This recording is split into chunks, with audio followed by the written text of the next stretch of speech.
大家好，歡迎光臨 Solo Talk。歡迎返嚟 KT 記事本。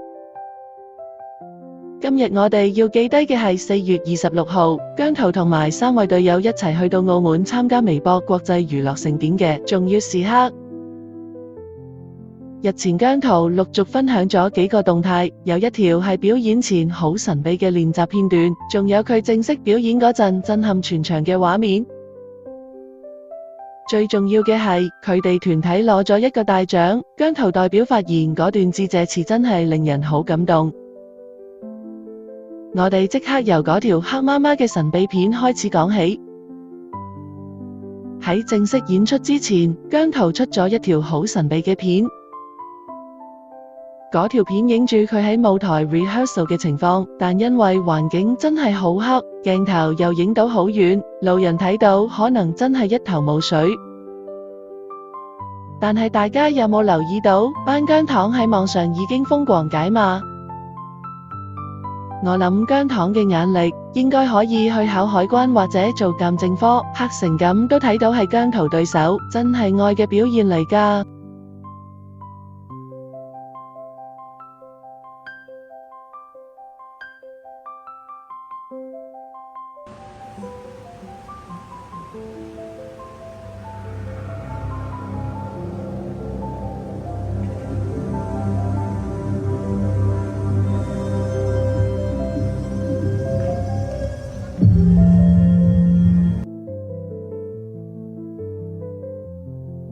雖然畫面好模糊，但大家竟然喺黑暗入面發現咗姜濤隱約露出一對手臂。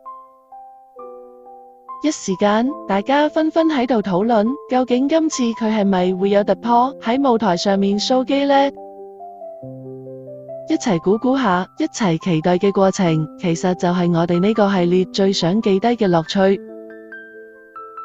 到咗正式表演嗰陣，姜濤一出場，答案終於揭曉。雖然佢冇好似大家想象中咁直接 show 肌，但佢嗰件閃到爆嘅戰衣真係非常突出。不過有細心嘅觀眾就發現，原來阿姜外套入面嗰件確實係一件背心嚟嘅，即係話佢冇呃大家㗎，係有 show 肌，只係 show 俾外套睇之嘛。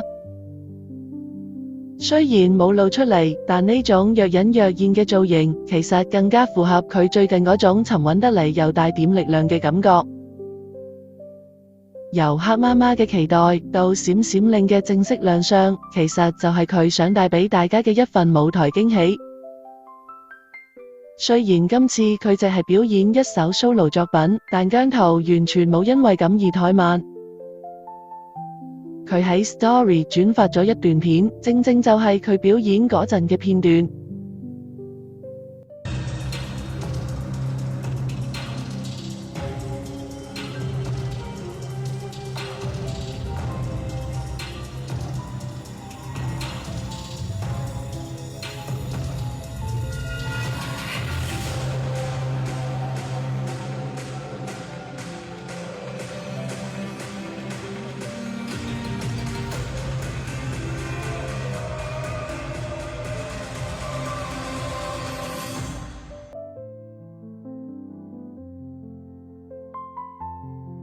大家有冇留意到呢個版本嘅同平時聽開嘅有啲唔同？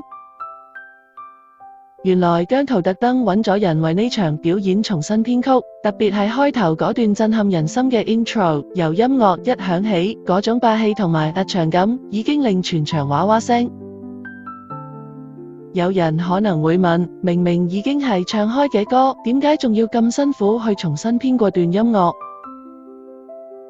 呢度就係姜濤最想同我哋表達嘅專業。如果話上次金像獎俾人整蠱係可愛姜模式，咁今次重新編曲就係認真姜模式。呢個人到底有幾多個模式㗎？對於佢嚟講，每一次上台都係一個全新嘅挑戰，佢唔想大家每次睇到嘅嘢都係一模一樣。就算今日只係得幾分鐘嘅時間，佢都要喺細節上面花心思，去追求嗰種新鮮感同埋完美。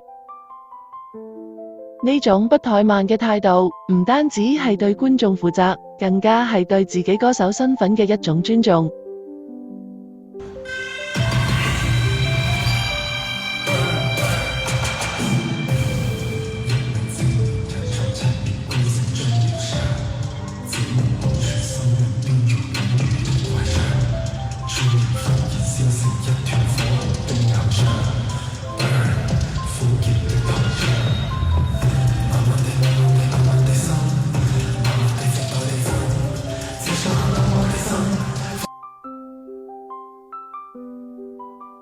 喺4月26號舉行嘅2026微博國際娛樂盛典，姜濤、盧瀚霆、呂爵安同埋陳卓賢4個人一齊行上頒獎台，攞落呢個年度矚目團體大獎。由姜濤代表大家講致謝詞。最令大家驚喜嘅係，姜濤全程好淡定用國語致詞，講得非常之標準同埋流利。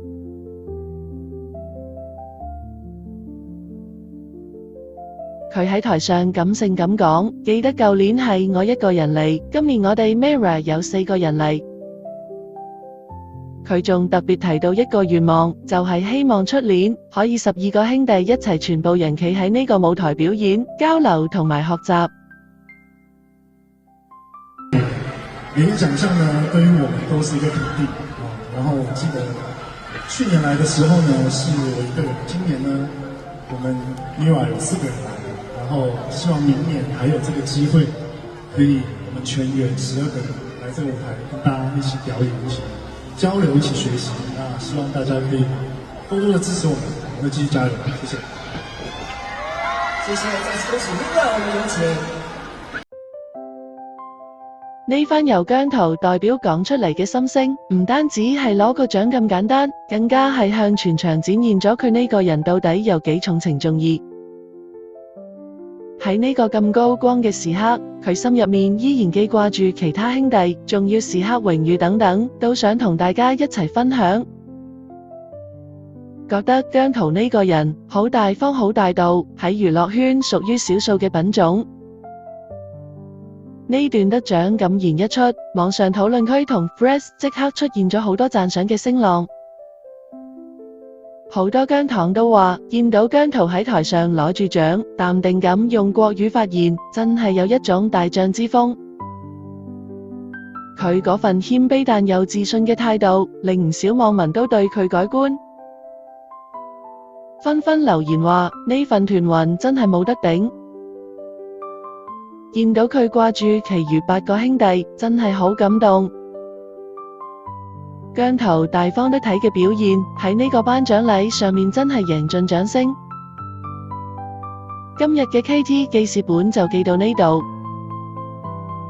由演出前嗰條黑媽媽嘅練習片，到正式上台嗰份重新編曲嘅細節，再到最後代表組合講出嗰番12人約定。我哋會繼續幫大家記低呢啲會消失嘅瞬間。大家聽完佢嗰段國語感言有咩想法啊？你最喜歡邊一個限時呢？係黑媽媽揾手臂定係國語模式姜濤啊？希望大家鍾意呢條片啦，記得撳 like 同埋訂閱我哋，留言分享你嘅睇法。約定你下條片再見，拜拜。